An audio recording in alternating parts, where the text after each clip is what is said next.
Հաշված ժամեր անց կսկսվի լռության օրը, բայց մենք դեռ ունենք որոշ ժամանակ ընտրարշավի արդյունքները ամփոփելու ու գլխավոր մրցակցող քաղաքական ուժերի խոստումները համեմատելու համար։ Արևմտամետ ուղին պետք է շարունակենք, թե մեզ ուրիշ կողմնորոշում է անհրաժեշտ։ Ինքնուրույն պետք է հասնենք Ադրբեջանի ու Թուրքիայի հետ հաշտեցմանը, թե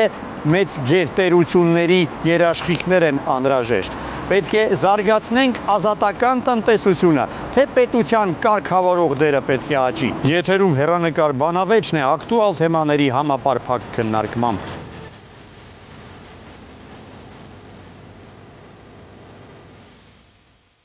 Երբ հաղորդման հեռարձակումը սկսվի, մոտավորապես 22:40 է լինելու։ Այսինքն մենք տեղավորվում ենք օրենքով սահմանված ժամանակացույցի մեջ եւ կարծում եմ կլինենք վերջին հարթակը, որում մրցակցող գլխավոր քաղաքական ուժերը կկարողանան ընդդիմախոսել ներկայացնելով իրենց մոտեցումները։ Բանավեճի են հրավիրել իշխող քաղաքացիական պայմանագիր կուսակցության ու ընդդիմադիր ուժեղ Հայաստան դաշինքի ներկայացուցիչներին։ Զրուցակիցներս են Ազգային ժողովի պատգամավոր Մարիա Կարապետյանն ու տնտեսագետ ու դիվանագետ Էդգար Ղազարյանը։ Շնորհակալ եմ, որ այստեղ եք։ Ավանդույթի համաձայն սկզբից ներկայացնենք տեսանյութը, որը նկարահանել է գործընկերս, այն պարզ կդառնա այդ տեսանյութից, թե ինչ ակնկալիքներ ունեն ձեր ընտրողները ձեզանից։ Խնդրեմ։ Այսօր քարոզարշավի վերջին օրն էր, թեև քաղաքական գործիչները տարբեր շեշտադրումներ էին անում, ընտրողների համար առաջնահերթությունները շարունակում են մնալ խաղաղությունն ու անվտանգությունը, սոցիալական եւ տնտեսական խնդիրների լուծումը, ինչպես նաեւ կյանքի որակի բարելավումը։ Արարատի մարզի Գեղանիստ գյուղում են ջերմոցային տնտեսություններ այստեղ շատերն ունեն։ Ավելի քան 46 տարվա այս ջերմոցում նախկինում լոլիկ ու վարունգ են աճեցրել, հետո վարդ ու մեխակ, սակայն ծախսերն ու եկամուտները անհամատեղելի են եղել։ Արդեն 1 տարի է վարկ են վերցրել ու գերբերատեսակի այս ծաղիկներից են աճեցնում ներքին շուկայի համար։ Տիկին Սիլվան ծաղկի վաճառքից գոհ է, բայց առաջնահերթ է համարում երկրի խաղաղության հարատևությունը։ Թշնամուտ հետ պետք է խաղաղվես, որ ասենք, որ լավ ապրես, եթե հարևանիդ հետ վատ ելար, ամեն անգամ կռվեցիր, լավ չես ապրի։ Խաղաղություն դուզեմ լի անպայման,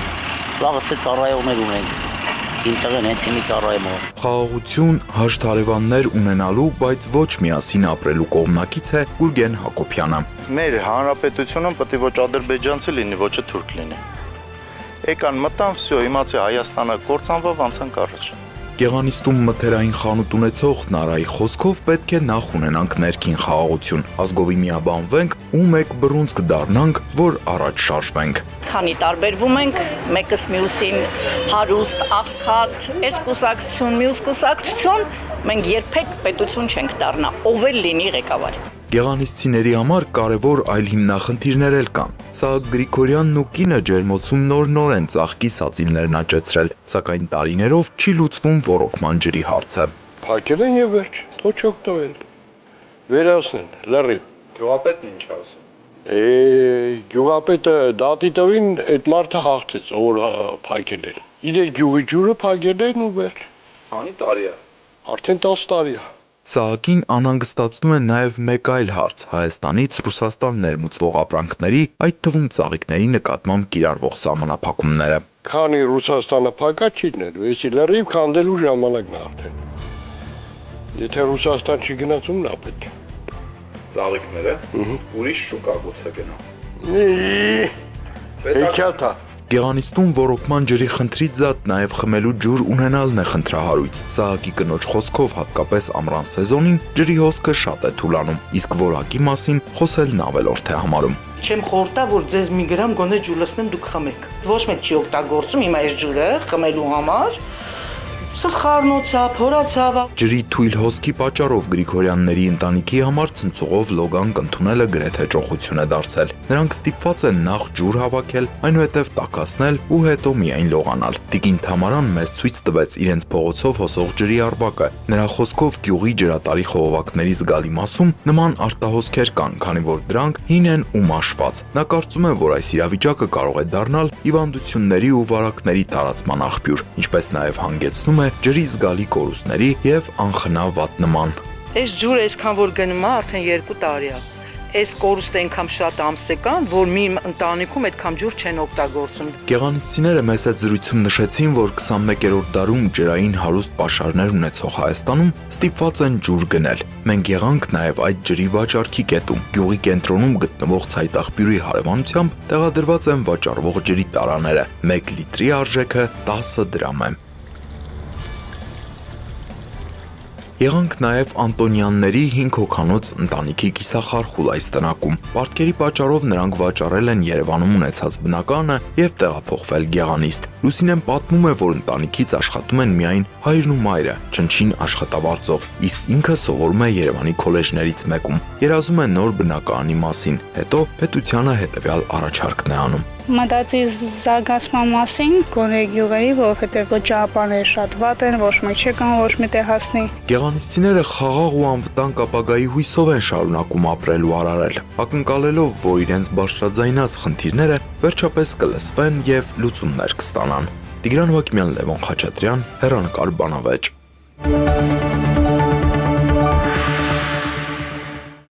Խնդիրները, թեմաները շատ են, բայց մինչ այդ փորձեմ հասկանալ ձեր քաղաքական ուժերի ընտրություններում մասնակցելու գլխավոր նպատակը որն է։ Սովորաբար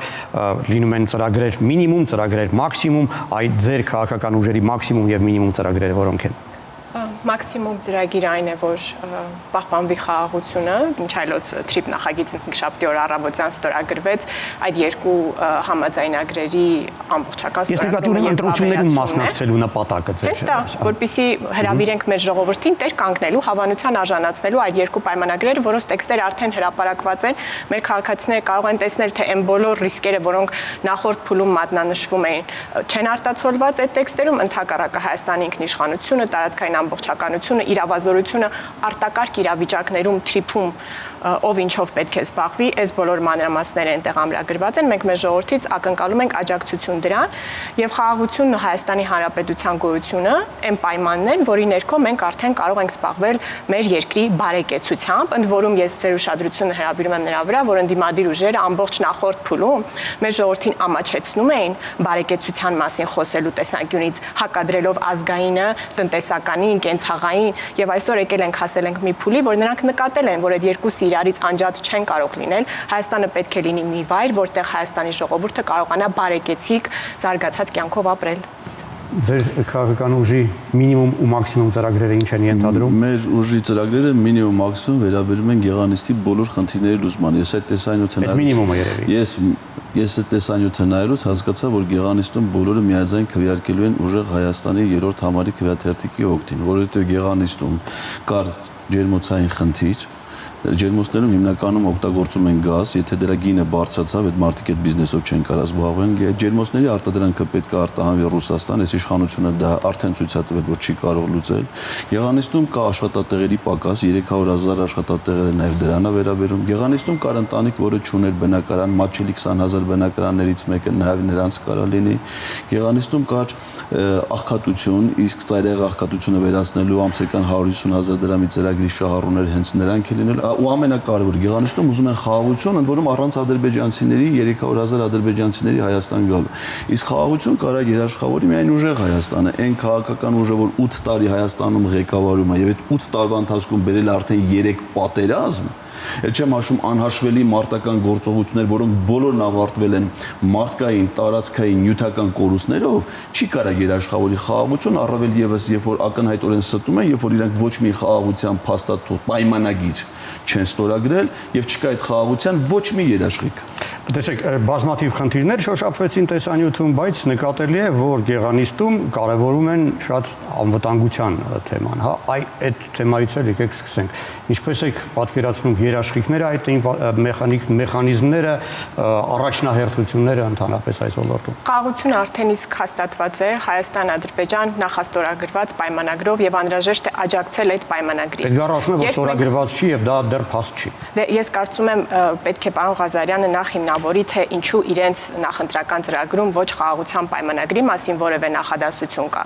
ոչ էլ թրիփի մասին որևէ նախադասություն կա, այսինքն նրանք իրենց բանավոր խոսքում ասում են, որ ձեռք չեն տալու դրանց, ընդ որում թիմակիցներ կան, որոնք ասում են վերաբանակցելու ենք,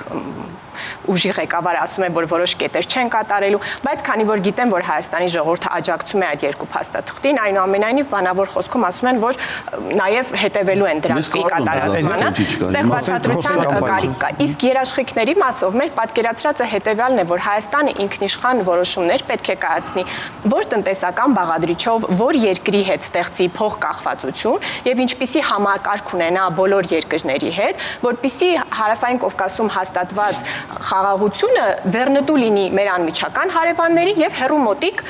մյուս երկրներին, այլ ոչ թե հրավիրի բուն խաղաղության հարցի, այսինքն Հայաստան-Ադրբեջան հարաբերությունների շուրջ երաշխավորների, որ նրանք էլ իրենց Ուկրաինայի շուրջ հարցերը, Սիրիայի շուրջ հարցերը, չգիտեմ, Հարավային Ամերիկայում իրենց տարաձայնությունները բերեն փորձեն մեր տարածաշրջանում ավելացնել մեր արդեն իսկ բարդ հարաբերություններին մեր հարևանների հետ։ Հետևաբար այդ երաշխավորների ինստիտուտը պայմանագրի գլխին կարգելը, դա մեր մանուկ խաղաղությունը այդ երաշխավորների որփանոց հանձնելու ծրագիր է, որը մեր ժողովուրդը պետք է կանխի հունիսի 7-ին քվեաթերթիկ համար 16-ը վերցնելով եւ տեր կանգնելով խաղաղությանն ու մեր պետությանը։ Հիմա ձեր քաղաքական ուժի պատկերացումները այդ երաշխիքների մասին։ Դա առաջի քվեաթերթիկն է, որը պետք է պատռել հիմնական ընտրությունը կատարելուց առաջ եւ անցնել մնացածին եւ դրանցից ընտրել երրորդ համարին։ Հիմնավորեք ձեր գնահատականը։ Հիմնավորումը այն է, որ միջազգային պայմանագրերի մասին օրենքը նախատեսում է, թե ինչ բան է միջազգային պայմանագիր։ Նախաստորագրած փաստաթուղթը դա դեռևս միջազգային պայմանագիր չի հանդիսանում եւ դա որևէ երաշխիք չի եւ որևէ պարտավորություն չի։ Խոստանում որ կիրականացնի, եթե դա իշխանության։ Հիմա իրականության մեջ ոչ մի պայմանագիր, վավեր պայմանագիր գոյություն չունի։ Իսկ եթե դուք գաք իշխանության, դուք այդ փաստաթղթերը ինչ եք անելու։ Կան միջազգային պայմանագրեր, որոնք պետությունների համար պարտավորություններ են առաջացնում։ Դրանք այն միջազգային պայմանագրեր են, որոնք վավերացված են երկրի խորհրդարանի կողմից, անցել են Սահմանադրական դատարանում համապատասխան իրավական փորձաքննության իմաստով, որ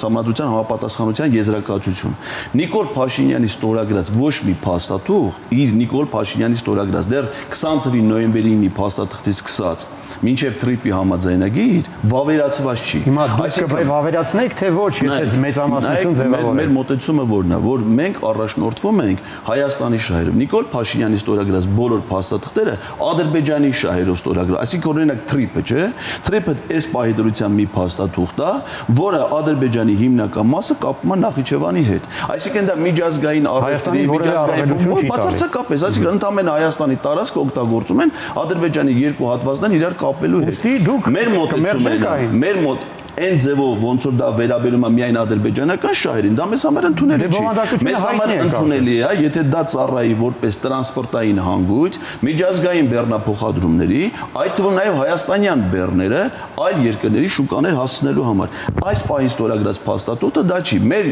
իշխանության օրոք այդ Թրիպը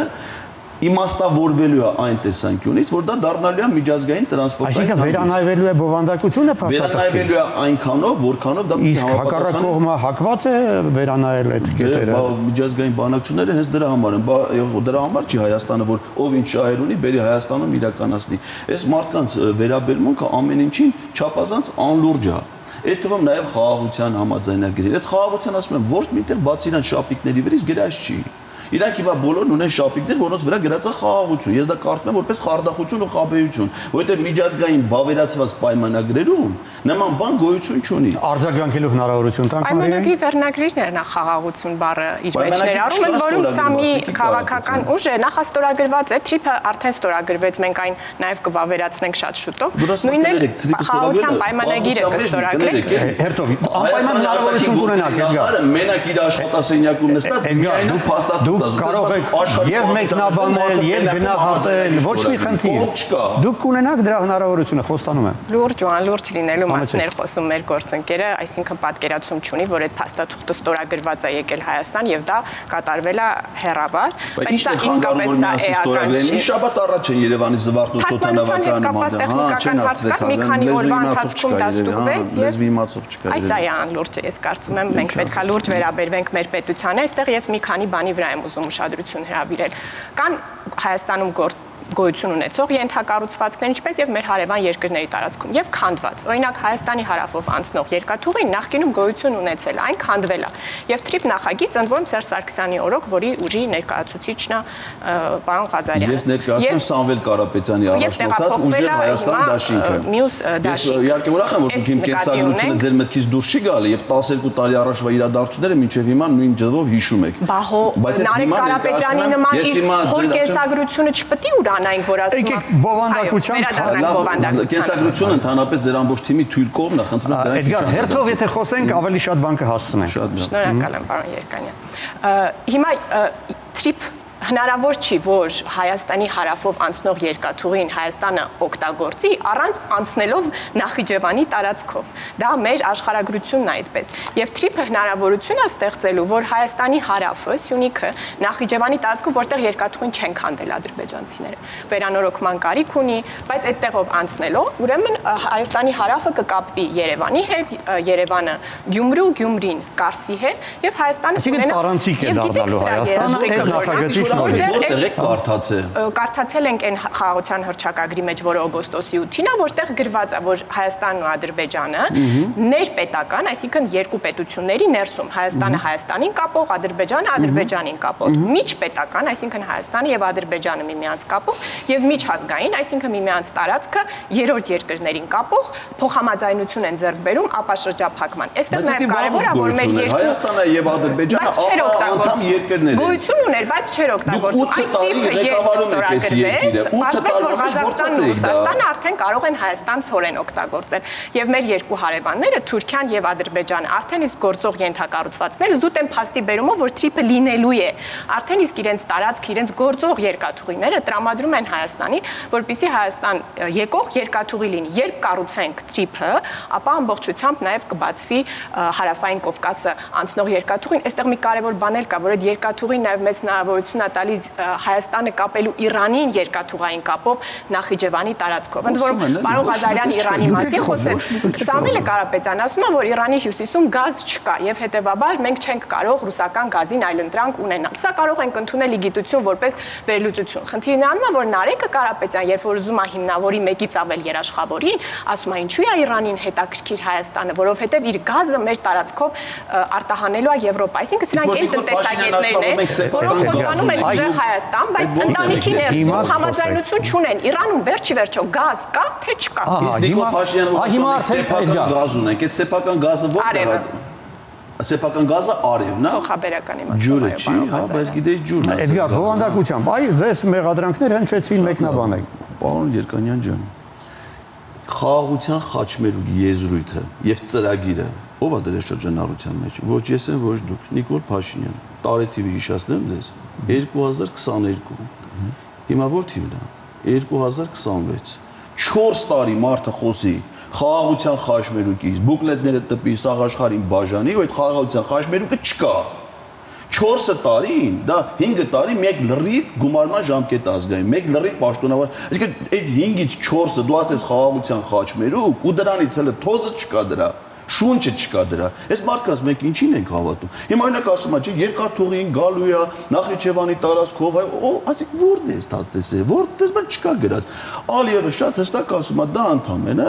Ադրբեջանի հիմնական մասը Նախիջևանի կապող ճանապարհ։ Եվ որպեսզի ընդհանրապես խոսք չլինի Հայաստանի մասին, Թուրքիայի տրանսպորտի նախարարը հայտարարել է, շնորհանդես են արել, հիմնարկեքի արարողություն, որ մի քանի միլիարդ դոլար փող են ծախսում, որ երկաթգիծ կառուցեն, բերեն միացնեն Նախիջևանի, որ ընդհանրապես Հայաստանի թեմա առասարակ ընդ գոյություն չունենա։ Այդ մարդիկ Հայաստանը շարունակում են պայել շրջափակման մեջ։ Այս մարդիկ են լոգո ունեն, չէ՞, դա սրտիկը որ Հայաստանի այդ պատկերիրա ցույց են տալիս, դա շրջափակման սիմվոլն է, որ Հայաստանը շարունակելու է մնալ շրջափակման մեջ։ Հələ հիշեք երբ էին ասում Թուրքիայի այդ սահմանը բացվելու է երրորդ երկրի քաղաքացիների եւ դիվանագիտական անձնագիր ունեցողների համար։ 2023 թվականի հուլիսի 1 Հիմա որ թվի հուլիսի 1-ն է մոտենում 2026-ի ու ասեք այս մարդկանց ասածին ով պիտի լուրջ վերաբերի խոսում են ասենք սենց կլինի ինես կլինի փոխադրում կլինի դες բան գոյություն չունի այս մարդիկ պարտվել են Ադրբեջանին Ադրբեջանը շարունակում է Հայաստանը համար իր համար ճշտամական պետություն ինչ իրան պետք է սկզբնական этаպում Արցախը զավթել է Հայաստանից հիմնական տարածքները զավթել են որում մարտական այնպիսի դիրքեր որ հնարավորություն է տալ իրան հետագա մարտական գործողություններ վարի նվազագույն կորուստներով եւ մաքսիմում արդյունավետությամբ իշխանության մասին է խոսքը հիմա էլ ասում եմ որպեսզի ձեզնից նոր տարածքներ չզավթեն դուք հանձնեք այդ հանձնելու ձևն է գտել են 300,000 ադրբեջանցի բերում են այս երկրում բնակեցնում են նրանց անվտանգության համար ոստիկանություն են բերում հետո էլ զորք են բերելու մեզ ստեղից տեղահանեն նույն Արցախի ճակատագիրն է սպասում մեզ Բնականաբար ոչ եւ եթե այս թեման ճիշտ լիներ պարոն Ղազարյանը շատ պետք է հուզված լիներ այն հանգամանքի բերումով որ իրենց փաստաբանը Ռոբերտ Ամստերդամը Թուրքիայի կառավարության եւ Թուրքիայի նախագահի փաստաբանությամբ է զբաղվել իրան դա պետքա նյարդ իրան մոտ հարուցեր իրան մոտ պետքա նյարդ հարուցեր այն որ Կարապետյանների ընտանիքը Ռուսաստանի Դաշնությունում մտերիմ հարաբերություններ ունի Չայկայի ընտանիքի հետ դա Յուրի Իգոր Չայկաներն է Ռուսաստանի նախկին դատախազը եւ որ Ռուսաստանում կա մի հատ էլ ադրբեջանցի մագնատ որը շինարարությամբ է զբաղվում իր անունը Արաս Աղալարովա եւ այս Արաս Աղալարովը Չայկաների ընտանիքի մտերիմն է եւ ի պաշտպանություն այն համատեղ հյուրանոցի որը Pomegranate է կոչվում Հունաստանում Չայկաների ընտանիքը կառուցել էր մի հատ ուրիշ բարերար ունենք Ռուսաստանում եւ Կարապետյանն է գնացել էր բացմանը դրան աջակցող նամակ էր գրել որ դա կոռուպցիոն սխեմա չի այս մարդիկ ու մեր ժողովուրդը պետք է իմանա, որ մենք մեր դժվար հարևանության հետ լեզու գտնելու կողմնակիցներ ենք, որպեսզի Հայաստան չբերենք կարգենք որպես ղեկավարներ մարդկանց, որոնք այլ երկրներում թուրքերի ու ադրբեջանցիների հետ տալիս առնում են ու իրանց ռուս գործընկերների, գործարարներ, հանրային պաշտոնյաներ կլինի, ինչ որ սխեմաների մեջ են եւ այդ ունեցվածքը, որը կուտակել են Ռուսաստանում, այն մյուս ադրբեջանցի գործարարների հետ տենդերների համար մրցակցելու միջոցով չբերեն կապեն մեր վզից, ասեն որ ժողովուրդ դուք ծանր տարածաշրջանում եք ապրում Թուրքերի հետ ինչ խաղաղություն վստահեք մեզ մենք ձեր գլխին կկարգենք երաշխավոր որ գնանք դրսում Հայաստանի կենացը խմենք դրա հիման վրա փող աշխատենք ու ասենք որ մենք կոպեկ չենք վերցրել Հայաստանից մեր անունը շահարկելով են այդ մարդիկ դիզել այդ հարստությունը չեն հասկացել թե այդ տենդերները ինչի են իրանց ձեռը տվել ու հիմա գործուղել Հայաստան ձեր այս խոսքը ուղղված է մեր ընտրողին տեսնենք ձեր ընտրողը ձեզնից ինչ նոր այլ սպասելիքներ ունի Շերտը ձեր կենսագրության մասին կպատմեք կամ Ռուբեն Ռուբինյանի տեսանյութում կլինեն նոր թեմաներ, որոնք մեզ երկխոսելու նոր հնարավորություն կհարկելու թուրք զինվորի հետ շփվելու։ Բա դուք չեք շփվում թուրքերի հետ, ընդհանրապես չեք Միայն որպես հանրային Փաշինյանի ու Էրդողանի Նյույորքում թուրքական տան հանդիպումների եւ գրքի հետ փարվելու մասին իր զգացողությունների մասին։ Դա Հայաստանի պաշտոնյայի պարտականությունն է, որը դուք զզվում եք տարեկան տղաներին եք հրամայում։ Մենք դեռ ունենք ժամանակ խոսելու Նաև այդ թեմայի վերաբերյալ եկեք ձեր ընտրողը ինչ է կարծում ձեր ուզածի, ձեր խոստացածի մասին, որից հետո կշարունակենք։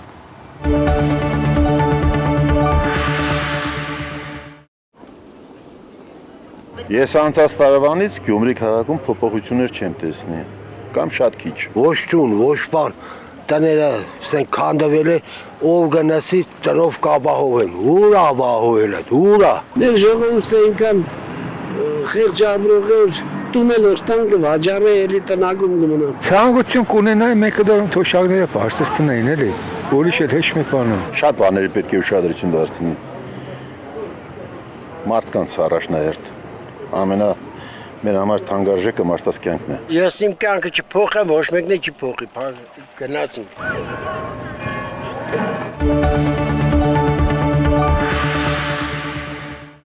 Բնական է որ մարդիկ ցանկանում են ոչ միայն խաղաղ երկրում ապրել, այլ նաև բարեկեցիկ կյանքով ապրել։ Ինչ են խոստանում ձեր ներկայացրած քաղաքական ուժերը մեր տնտեսական վիճակը բարելավելու համար։ Ես նախորդ անգամ լսելով նախորդ տեսանյութը մտածեցի, որ Գեղանիստում ենք մենք 100% ձայն ստանալու։ Այս տեսանյութից հասկացա, որ Գյումրիում, բայց եթե մարդիկ ուզում են իրենց կյանքը փոխվի, ուրեմն պետք է նայեն թե մենք ինչ ենք իրան։ Օրինակ Գյումրիում ասում էին, որ պայմաններն ավատ $1 միլիարդ զբոսաշրջության զարգացման ծրագրերի հիմնական շահառուն շահառուներից մեկը լինելու է Գյումրին որպես կարևորագույն զբոսաշրջային ուղղություններից մեկը։ Մարդիկ թոշակներ էին ուզում որ բարձրացվեր նախատեսումը 12000 դրամ թոշակներով ավելացում են, որոնք ոչ թե կառավարության որոշումով 2 ամիս, այլ բյուջեում համապատասխան փոփոխություններ նախատեսելու միջոցով։ Նենց որ Գյումրին շատ լավ ուժեղ ապագա է սպասում ուժեղ Հայաստանին ընտրելու միջոցով։ Իդեպ ասեմ, որ բնակարանաշինության ծրագիրը այդ 20000 մատչելի բնակարան նույնպես առավելապես վերաբերելու է Գյումրիին, որտեղ այնտեղ դեռևս տնական պայմաններում ապրող մարդիկ կան, չնայած 8 տարի ղեկավարում են եւ խոստացել են, որ այդ խնդիրը պետք է լուծեն ու չեն լուծել։ Եվ չեմ ասում 300,000 աշխատատեղերի մեծ մասը լինելու է խոշոր քաղաքներում, իսկ Երևանից հետո երկրորդ խոշոր քաղաքը դա Գյումրին է, այնպես որ այս տեսանյութը տեսնելուց հետո նույնպես համոզվեցի, որ Գյումրիում ուժեղ ապագա է սպասում, եթե նրանք ընտրում են երրորդ համարի քվեաթերթիկը։ Խնդրեմ, իսկ եթե 16-րդին ընտրեն։ Ինչպես նախորդ շրջափուլում, այս շրջափուլում էլ մեծ ուշադրություն ենք դարձնելու ճանապարհաշինությանը։ Այսօր Հայաստանի գյուղերով շրջելիս կարելի է տեսնել, որ գրեթե բոլոր բնակավայրերը մեկ ասֆալտապատ փողոց ունեն, կողքը քայլելու նորմալ առանց ցեխ ճանապարհ։ Մենք պետք է հասնենք նրան, որ Հայաստանի բոլոր գյուղերը ցեխի մեջից դուրս գան եւ բոլոր ճանապարհները լինեն նորմալ, այդ թվում նաեւ միջգյուղական, միջհամայնքային, գիտեք կան նաեւ ճանապարհներ, որոնք միջպետական նշանակություն չունեն, բայց մենք դրանք էլ ենք վերանորոգում եւ մեր ընդդիմությունը ծաղրում էր դա։ Մենք շարունակելու ենք դպրոցաշինությունը եւ մանկապարտեզաշինությունը, որտեղ այդ առումով էլ թեև մենք ունենք արդեն այն դղյակները, որտեղ մեր երեխաները կարող են սովորել, այս ուղղությամբ էլ դեռևս պետք է շարունակել աշխատանքներ կատարել։ Հաջորդ շրջափուլում մենք մեծ ուշադրություն ենք դարձնելու ջրի։ Մեր մոտեցումը դրան, պարոն Ղազարյան, հետեւյալն է, որ փոքր դպրոցներում սովորելիս երեխաները բավականաչափ սոցիալական կապեր չեն կարողանում ձևավորել եւ ավելի լավ է կենտրոնացնել բաները, ռեսուրսները եւ կառուցել մեկ մեծ դղյակ դպրոց եւ ճանապարհները միջգյուղական վերանորոգել, որպեսզի երեխաները քաղաքակիրթ ձևով կարողանան գնալ այդ դպրոցները, այլ ոչ թե Սերժ Սարգսյանի նման ասել ինչ եք բարձրադիր գյուղերում նստել ժողովուրդ ջանի չեք ներքև, որտեղ որ այդ եղել գյուղերի դատարկման իրական ճանապարհը Հայաստանից ինչքան արտագաղթ է եղել։ 300,000 ադրբեջանցիների կեղծ օրակարգի փոխարեն մեր ժողովուրդը պետք է ուշադրություն դարձնի, որ անկախության տարիների ընթացքում առաջի անգամ Հայաստանը ունի միգրացիայի դրական սալդո, այսինքն Հայաստան են վերադարձել են մարդիկ, շուրջ 8000 հոգի, սա փոքր թիվ է, բայց մեր ժողովուրդը պիտի տա շանս Հայաստանին այս ուղղությամբ առաջ շարժվելու։ Գյումրիի մասին խոսեց պարոն Ղազարյանը։ Գյումրիում քաղաքացիական պայմանագիրը իշխանություն չի ունեցել հեղափոխությունից ի վեր։ Հետևաբար մեր քաղաքացի արդարացի բողոքը ուղղված է այն Բալասանյան դաշինքին, Ղուկասյան, ինչ էր անունը, Վարդանին, որը հիմա կաշառք պահանջելու դրվագով բանտում է։ Այո, Գյումրին էլ պետք է ունենա նորմալ կառավարություն քաղաքային մակարդակում, որը համագործակցելով կենտրոնական իշխանության հետ Հայաստանի կզբաղվի նաև Գյումրիի փողոցներով։ Եվ այդ բոլոր խնդիրները մենք հաջորդ շրջափուլում բնականաբար լուծելու ենք։ Միջազգային հարաբերությունները փոխկապակցված են ներքին խնդիրների, այդ թվում նաև տնտեսության հետ։ Այ հիմա ստեղծված իրավիճակը ԵԱՏՄ-ի հետ մեր հարաբերությունները, մեր ձգտումը դեպի Եվրամիություն, այ դա ինչ տնտեսական հետևանքներ կունենա նույն այն գյուղացու կյանքի վրա, որը օրինակ իր ջերմոցային տնտեսության խնդիրները չի կարողանում լուծի, քանի որ չի կարողանում արտահանել իր ծաղիկը Ռուսաստան, արդյոք Եվրոպայում կընդունեն իր ծաղիկները։ Հոլանդիայում, հա։ Նախ մի հատ արձագանք եմ, որ այս իշխանության օրոք, որ ասում են ինչ կլինի, եթե հանկարծ Աստված չանի մարդիկ 16 համարի քվեաթերթիկը չպատրեն առաջինը։ Երկու անգամ արհեստական ճգնաժամ են ստեղծել քաղաքում, արտահերթ ընտրությունների են գնացել, չեն ընդունել ընտրությունների արդյունքները, ստիպել են, որ ընտրված իշխանությունները հրաժարական տան Բալասանյան դաշինքի ղեկավարներին, հետո դրանից հետո արտահերթ ընտրություն այլը չեն հաշտվել դրա հետ։ Հոգևոր առաջնորդին են ձերբակալել Շիրակի մարզի, քաղաքապետին են ձերբակալել, ասում են ձերբակալել են, բայց ինչ են ձերբակալել։ Մեղա դրանք, ով է հիմնավոր այդ մեղա։ Ում ընտրում են գյումրեցիները, հոգևոր առաջնորդ կլի թե քաղաքական, եթե Վիլեն Գաբրելյանի քիմքի, ինչ Վիլեն Գաբրելյանը իրանց կուսակցության վարդում որ գնացել էր հյուրախաղերի Գյումրիում, այսինքն եթե չի համապատասխանում դա Վիլեն Գաբրելյանի արժե համակարգին, գյումրեցիների արժե համակարգին, պիտի ձերբակալվի այդ մարդկանց մոտեցումը։ Նիկոլ Փաշինյանը Գյումրիից ոտով մաշած բոթասներով էր Երևան քայլելու, բայց երբ որ վերադարձավ Գյումրիի 7 վերք եկեղեցին զավթելու, այնքան միլիոնավոր դոլարների ջիպեր էին տարել շարե Գյումրիի հրապարակում, որ արդեն երևում էր, թե իրանց իշխանության հիմնական շահառուն այդ փոքրիկ խմբակն է, թե Գյումրիի բնակիչները։ Հարցը հիշում եք այդ։ Հարցը հիշում եմ, հիմա վերադառնում եմ ձեր հարցին։ Պարզա որ այս իշխանության օրոք Հայաստանը ոնց որ սկզբնական շրջանում եղավ անվտանգության կոլապս եւ մեր երկիրը բացարձակապես կորցրեց իր անվտանգային համակարգը, թշնամին կարողացավ տիրանալ մեր երկրի տարածքներին, մեր զավակների մարդկային հսկայական զոհերի հաշ։ Հիմա անցել են տնտեսապես երկիրը քայքայելուն։ Եվրոպական միություն արտահանման լայն հնարավորություն ստեղծված է դեռևս 2017 թվականի ՍԵՊԱ-ի համաձայնագրով։ Բա ինչու չկնքեցինք այլովին։ Ոչ մի քայլ չեն ձեռնարկել 8 տարվա ընթացքում գոյություն ունեցող փաստաթղթի դրույթները կյանքի կոչելու համար ոչ մի էական քայլ չեն արել Հայաստան-Եվրամիություն հարաբերությունները ֆունկցիոնալ իմաստով զարգացնելու համար։ Հետևաբար Հայաստան այնքան հեռու է Եվրոպական միության անդամության հեռանկարից, որ դա անհնարինության սահմանի մոտ է։ Դրա փոխարեն հիմա էլ խզում են հարաբերությունները Եվրասիական տնտեսական միության հետ, փաստացի այսօր եւ ջերմոցներն է, եւ ծիրանը արդեն թարմ պտուղ բանջարեղենը, եւ ալկոհոլային խմիչքներ, եւ ջերմուկը, արդեն ամեն ինչ այն մեր հիմնական պատրաստի արտադրանքի շուկան է, որը նաեւ բերում է Հայաստանում գյուղատնտեսություն։ Դուք ինչ կանեք։ Մենք նորմալ հարաբերությունները շարունակելու ենք եւ Եվրոպական միության հետ զարգացնել, այնպես ոնց որ նախատեսված է ՍԵՊԱ-ի համաձայնագրով, եւ նաեւ մեր պայմանագրային պարտավորությունները կատարել Եվրասիական տնտեսական միության շրջանում։ Մարտին ազգային ժողովի ընդունած օրենքը վերանայելու է։ Օրենք չի, բան, այդ օրենք չի, չէ, դա մի նախադասությանոց հեռա։ Վերանայելու է։ Այդ օրենքի, որ ասում եք օրենք, այդ օրենքի տեսքով վերնագրով ընդունել են։ Ազգային ժողովի հարցերի բանը, այդ աշխատակազմի վարչությունը 12 էջ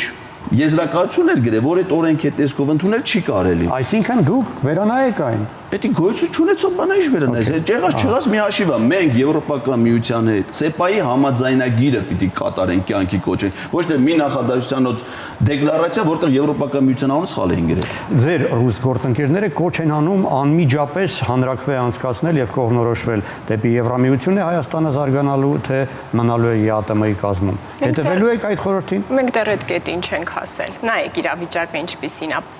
Ինչ-որ մի պահ կար, երբ Հայաստան պատերազմից հետո ամբողջ զենքը, զինամթերքը Լեռնային Ղարաբաղում էր, Հայաստանը մերկ կանգնած էր Հարավային Կովկասում, այն ըմբռնմամբ, որ Հայաստանի Հանրապետությունը միջազգայինորեն ճանաչված երկիր է, ՀԱՊԿ կոլեկտիվ անվտանգության պայմանագրի մասը, մեր սահմանները նաև ոնց որ փոխադարձ պայմանավորվածություններով պաշտպանված են։ Ու Հայաստանի նկատմամբ հարձակում էր տեղի ունենում սուվերեն տարածքի նկատմամբ։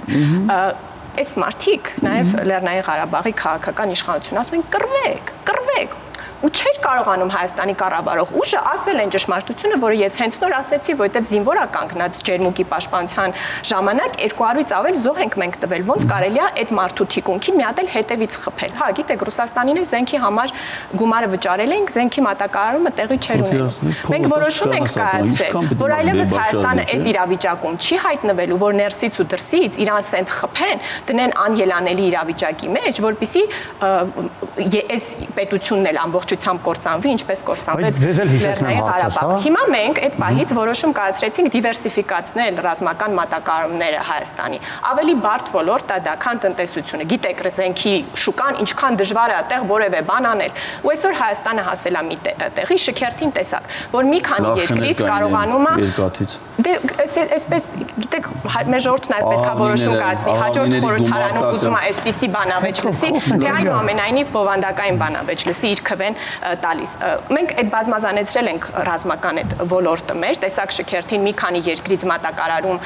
արդեն իսկ տեղի ունեցել եւ Հայաստանում արտադրվող զենքը միջազգային շուկա է դուրս եկել, որտեղ զարգացած, ոչ թե զարգացող երկրներ, այլ զարգացած երկրներ գնումներ են կատարում Հայաստանից։ Մենք նույնը պետք է անենք համագյուղացին, որը չի կարողանում արտահանել ծաղիկը, որոշում է կայացրել, որ օգնելու է մեր գյուղատնտեսին, որպիսի Հայաստանի նկատմամբ, եթե ինչ-որ մեկը փորձում է հրահրի, որ հիմա էլ բանտնտեսության իմաստով մենք մերկ կանգնենք Հարավային Կովկասում, նման բան չի լինելու։ Ինչպես են ռազմական խնդիրն ենք մենք լուծել, որ Հայաստանը այլևս կախվածություն չունի մեկ երկրից, այդպես էլ տնտեսության խնդիրն ենք մենք լուծելու։ Եվ գիտեք, այստեղ ես իրենց բանից եմ օգտվելու, արգումենտից։ Առաջ ոնց էին ասում ազգային խնդիրներ կան, ինչ եք ոչ միայն հացիվ, մի փոր հացի համար այս ինչ եք անում ժողովուրդ ջան։ Հայաստանի ժողովուրդը ինքնիշխանության ու բիբարի միջև ընտրության արչև չպետք է կանգնի, ինքը երկուսն էլ պետք է ունենա, ինքնիշխանություն էլ կունենա, իր բիբարն էլ, լոլիկն էլ, ծաղիկն էլ անպայման ճանապարհ կգտնվեն արտահանվելու, բայց սրա համար նաև պետք է այդ ապաշրջափակման ճանապարհները չխափանվեն, ասելով, որ մեզ դուր չի գալիս, որ թրիփով նաև Ադրբեջանը կապվում է Նախիջևան, բա պետք է կապվի, որ հետո այդ երկաթուղին մտնի Երևան, Կարս եւ Գյումրի գնա, պետք է լինի մրցունակ, որ Թուրքիայի դեպի Նախիջևան կառուցվող երկաթուղու համար ավելի լավ տարբերակ լինի Հայաստանի հյուսիսով անցնող երկաթուղին, որը մենք նույնպես վերանորոգելու ենք, որ այդ բոլոր տնտեսական խնդիրները Հայաստանի գյուղատնտեսը Գյումրիում ապրող ձեր ընտրողների սպասելիքները իմացանք, տեսնենք հաջորդ մեր տեսանյութը գործընկերս որտեղ է նկարահանել։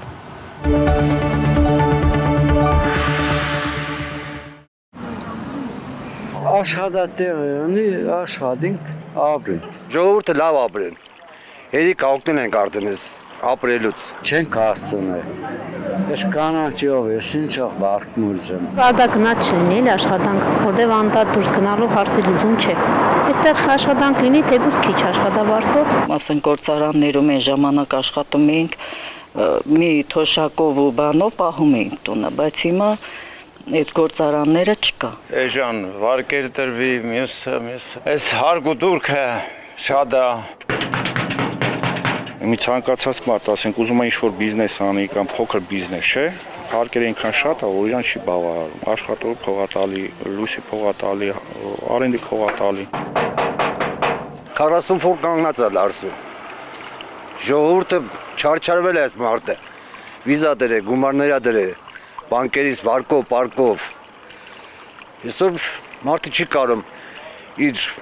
գումարը վերցնի, որ այդ վարկեր, պարկերը փակի, դրա մասին ով է մտածելու։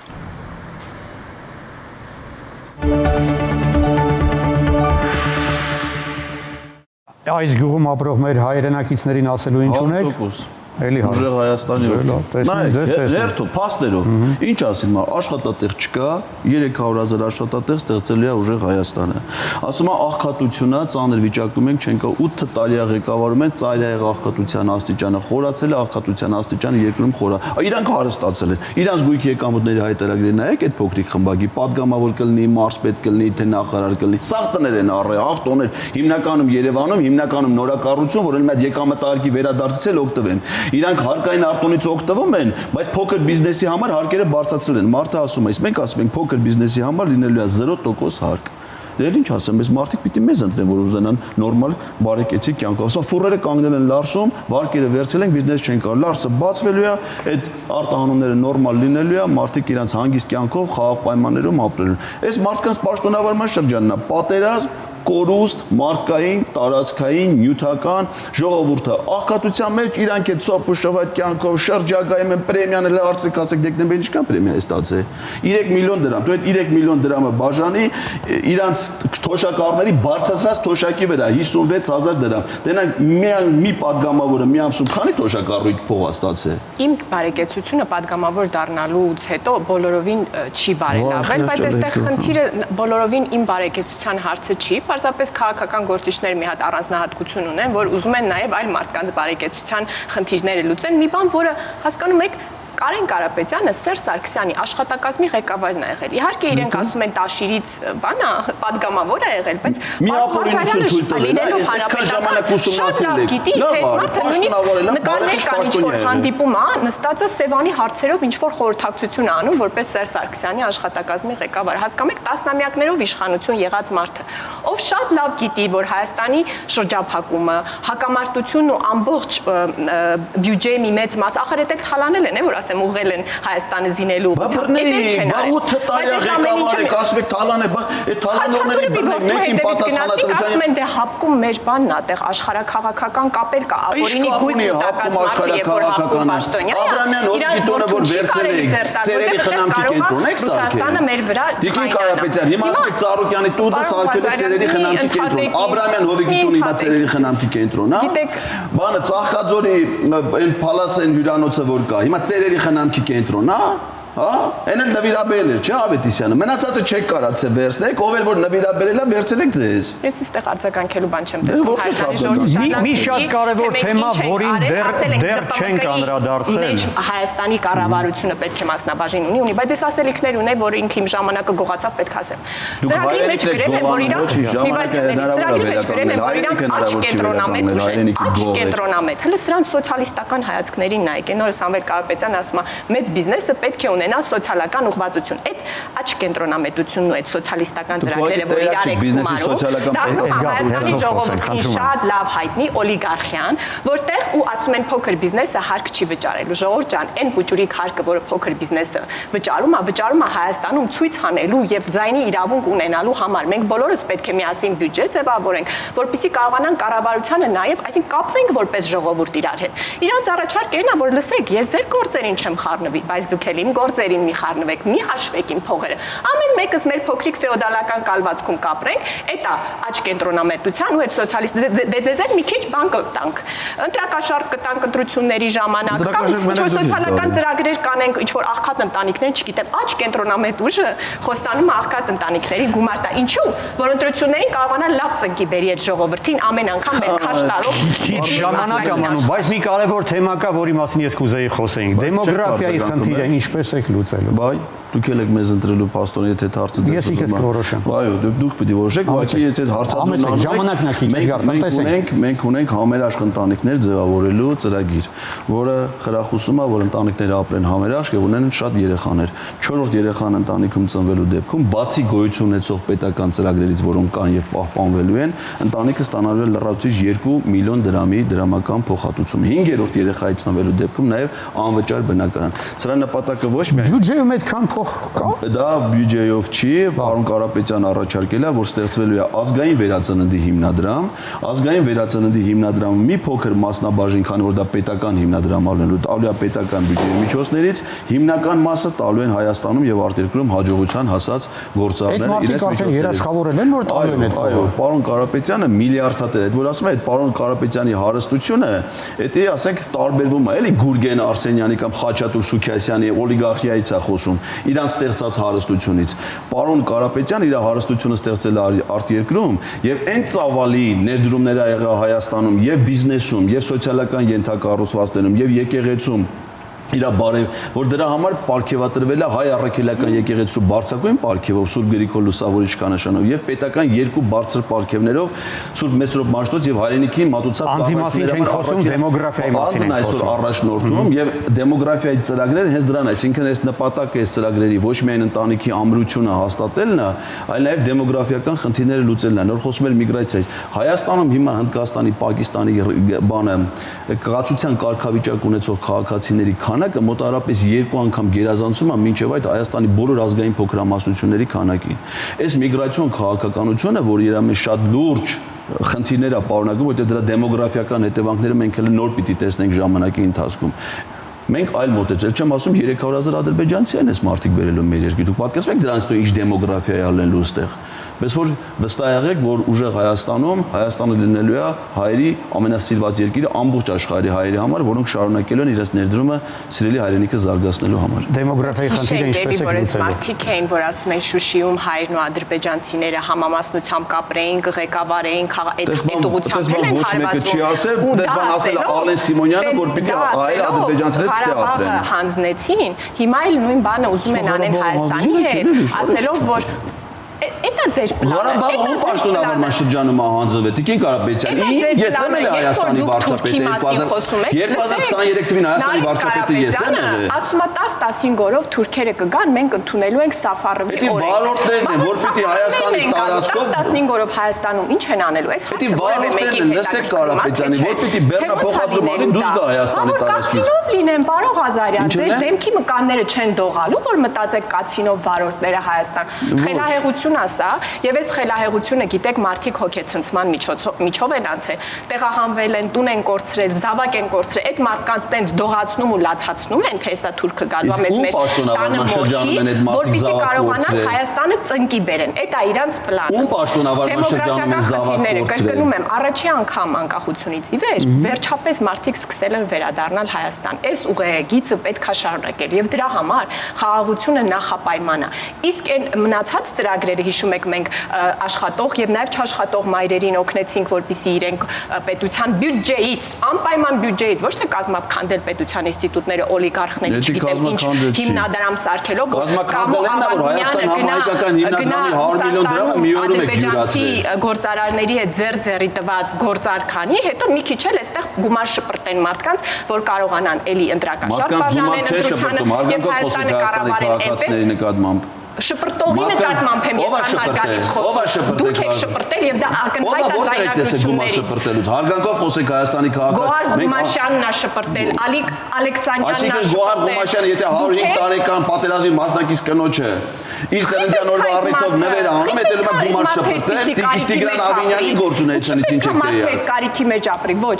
Ձերից խոսեք, 8 տարի ղեկավարում եք, ինչի՞ մարդիկ կախարության մեջ։ Իրենց փոքրիկ լուման պետք է ներդնեն Հայաստանի բյուջեի մեջ, Հայաստանի պաշտոնյաները, ովքեր եւս պետք է վճարվեն այդ բյուջեից, որ մենք հասկանանք ով ում արչեւ ինչ ծառայություն է մատուցում եւ ում արչեւ է պատասխանատվություն կրում, էլի, որ պետք է անպայման այդ ժողովրդին այդ բյուջեի համար պատասխան տա։ Այդ սխեմայով մենք պետք է աշխատենք, որ այս պետության ինստիտուտները կայանան։ Ոչ թե ամեն ինչ չեղարկենք, անցնենք հին այն օլիգարխիկ ֆեոդալական վիճակներին։ Գործարարները գումարը կբերեն, նկարը կկպցնենք հայ առաքելական եկեղեցում, այդ օլիգարխիան մուտք կգործի նաեւ մեր եկեղեցի ու կփոխի մեր ամենասուրբ տարածքները, որպեսզի տենց ձեռ-ձեռի տված Հայաստանի ժողովրդի կենացը խմելով դրսում հարստանանք եւ Հայաստանը ապրի արտագաղթի ու աղքատության մեջ։ Ժամանակ չունենք, ստիպված ենք արդեն ասեք վերջին անգամ որևէ եկեղեցում երբեք դուք հաղորդություն ստացել։ Հաղորդանակը այս հունիսի 7-ի դությունների պետք է մենք ունենք ընդամենը 2 րոպե։ Ես ձեզ երկուսին էլ ոչ եմ անում, մտել եք դուք եկեղեցի մտածկաք ձեր կյանքը կանգնելով ու թույլ չտալով, որ այս մարդիկ գիտեք, եթե մի քանի րոպե խոսենք, կարող է լռության օրվա ժամը մտածնի։ Եկեղեցում խփած կներեք։ Բայց պիտի մտեք ու տեսնեք։ Ունենք երկու։ Ես իշքա եկեղեցի մտել եմ, դե միայն սրբա պատկերներ եմ տեսել։ Ես էլ ոչ մի մարդու նկար եկեղեցում չեմ տեսել։ Եկեք ամփոփենք խոսքը։ Դա Մայր Աթոռի գրասենյակում է, որտեղ Սամվել Կարապետյանը Մայր Աթոռի ամենամեծ բարերարն է։ Ամենամեծ բարերարը եկեղեցու։ Հայաստանի ժողովրդի եկեղեցին դուք որ քանդում եք, մարդիկ կան որ եկեղեցին շենացնում են։ Գիտեք քանի եկեղեցի է կառուցել։ Դուք մի եկեղեցի ձեր կյանքում չեք մտել։ Սամվել Կարապետյանը եկեղեցիների կառուցումը, Մայր տաճարը, ՅՈՒՆԵՍԿՕ-ի հուշարձանը, մի դրամ պետական բյուջեից չեք հատկացել հուշարձանը վերանորոգելու համար։ Հիմա էլ Կարապետյանի փողերն եք տեսել, Քաշիրի բոլոր աշխատակիցներով տեղափոխվել եք Հայաստանի ժողովրդին թույլ կտակ հիշեցնեմ, որ ես եմ ձեզ այստեղ հրավիրել ու հիմա յուրաքանչյուրիդ 1 րոպեվա ընթացքում ձեր խոսքը ամփոփելու հնարավորություն եմ տալիս, ինչը կուզեք, որ հեռուստադիտողը եւ ընտրողը հիշի ձեր այսօրվա խոսքից։ Ես խնդրում եմ մեր հեռուստադիտողներին նախ ընտրության օրը, այսինքն հունիսի 7-ին անպայման գնալ ընտրատեղամաս, սա սովորական ընտրություն չի, սա պատմական ընտրություն է, որովհետև այս ընտրությամբ կա երկու էական հնարավորություն։ Նախ խափանել 300,000 ադրբեջանցիների մուտքը Հայաստան, այդ վտանգ ուղիղ կախված է մեր ժողովրդի գլխին, եւ ընդ որում ոչ միայն ֆիզիկապես են նրանք գալու, այլ նրանք գալու են վերացնելու, այս մարդիկ նպատակ են դրել վերացնել անկախության հռչակագիրը, կործանել Հայաստանի Հանրապետություն։ Հայաստանի սպասում է Արցախի ճակատագիրը, եթե այս մարդիկ մնացին իշխանության։ Հակադրություն դրան կա 300,000 նոր աշխատատեղ ունենալու, հսկայական ծրագրեր իրականացնելու, ներդրումներ ունենալու, տնտեսություն զարգացնելու եւ ուժեղ Հայաստան ունենալու համար։ Դրա համար պետք է ընտրել 3-րդ համարի քվեաթերթ։ Ահա, 16-րդ համարի քվեաթերթի կընտրողները ինչ խոստում են ստանում 1 րոպե։ Բայց ելնելու է 10։ Սիրելի ժողովուրդ, մենք ձեզ խնդրում ենք, որպեսզի դուք տեր կանգնեք խաղաղությանը հունիսի 7-ին ընտրելով քվեաթերթի համար 16-ը եւ ձեր աջակցությունը հայտնելով արդեն նախաստորագրված եւ հրապարակված խաղաղության պայմանագրին եւ արդեն ստորագրված TRIP նախագծի պայմանագրին պայմանագրին, որպեսզի մենք կարողանանք շարունակել ինստիտուցիոնալացնել խաղաղությունը Հարավային Կովկասում։ Շատ կարևոր է, որպեսզի դուք նաև լսելով այն ձայնագրությունները, որտեղ ցույց է տրվում, թե ինչպես են ոմանք ցանկանում ձեր քվեն գողանալ, այնուամենայնիվ դա իրավապահ մարմիններն են անում։ Նկատի առնեք, որ որքան էլ լավ են աշխատում իրավապահ մարմինները, դուք պետք է կարողանաք ձեր քվեով հակակշռեք այդ ընտրակեղծարարներին եւ մեկ էլ դրսից Հայաստանի Հանրապետության քաղաքացիներին բանից անտեղյակ Հայաստան բերող եւ իրենց կողմ քվեարկող այն մեր քաղաքացիներն, ովքեր մոլորության մեջ են, ձեր քվեով պետք է կարողանաք հակակշռեք դա, որպեսզի Հայաստանը իր հաստատուն ճանապարհը անկախության, ինքնիշխանության, խաղաղության եւ ապագայի շարունակի։ Շնորհակալ եմ, ինձ մնում է հիշեցնել, որ ինձ զրուցակիցներն էին Ուժեղ Հայաստան դաշինքի ներկայացուցիչ Էդգար Ղազարյանը եւ քաղաքացիական պայմանագիր կուսակցության ներկայացուցիչ Մարիա Կարապետյանը։ Վստահ եմ, որ մեր այս զրույցը կօգնի ձեզ ճիշտ որոշում կայացնել։